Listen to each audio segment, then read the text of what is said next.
अंतरिक्ष, असीम शून्यता, जहां न कोई आवाज होती है न हवा, सिर्फ अंधेरा और अनंत सन्नाटा।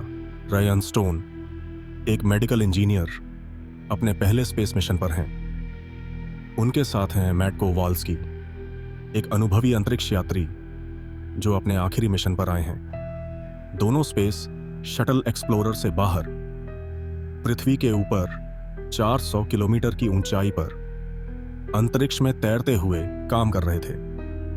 मैट मजाकिया था, अनुभव से भरपूर, और रयान, वह पहली बार इतनी ऊंचाई पर इस खतरनाक माहौल में थी। उसकी सांसें तेज चल रही थीं, हाथ कांप रहे थे, लेकिन मैट उसे शांत रखे हुए था।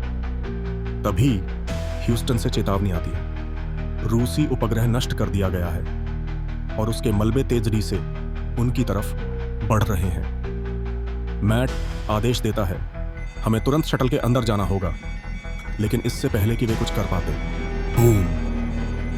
तेज गति से उड़ते धातु के टुकड़े शटल से टकराते हैं। एक पल में सब कुछ तहस नहस हो जाता है। शटल टुकड़ों में बिखर जाती है। अंतरिक्ष यात्री एक एक करके मारे जाते हैं। रयान हवा में झूल रही थी।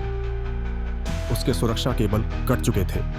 अब वह बेकाबू होकर अंतरिक्ष में घूम रही थी। उसकी चीखें किसी को सुनाई भी नहीं दे रही थीं। चारों ओर सिर्फ काला अंधकार, कोई जमीन नहीं, कोई सहारा नहीं, सिर्फ निरंतर घूमता हुआ शरीर और मौत का इंतजार। तभी मैट उसे खोज लेता है। वह अपना जेट पैक इस्तेमाल करता है और किसी तरह रयान तक पहुंचता है। वह उसे पकड़कर स्थिर करता है। सांस लो, घबराओ मत, मैट कहता है, लेकिन रयान की आंखों में मौत का डर था। हम अब क्या करेंगे?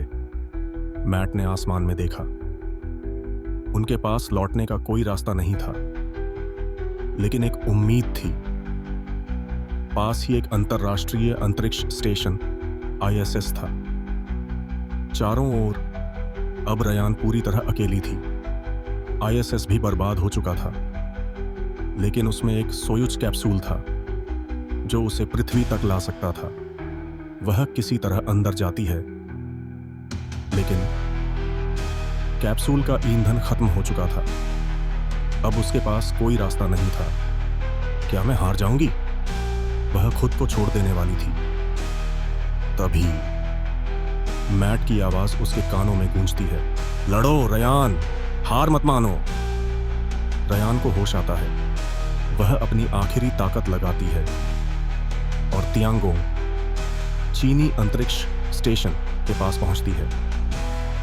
वहां से वह एक एस्केप मॉड्यूल में बैठकर पृथ्वी की ओर बढ़ती है। वह वायुमंडल में प्रवेश करती है। आग की लपटें चारों ओर फैल जाती हैं। कैप्सूल तेजी से समुद्र में गिरता है।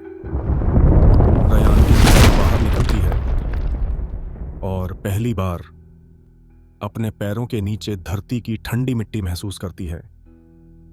उसके हाथ कांप रहे थे। उसका शरीर थक चुका था, लेकिन वह जिंदा थी। उसने मौत को हरा दिया था। वह उठती है, ऊपर आसमान की ओर देखती है और धीरे धीरे मुस्कुराती है। उसने अंतरिक्ष से वापस आने की असंभव लड़ाई जीत ली थी।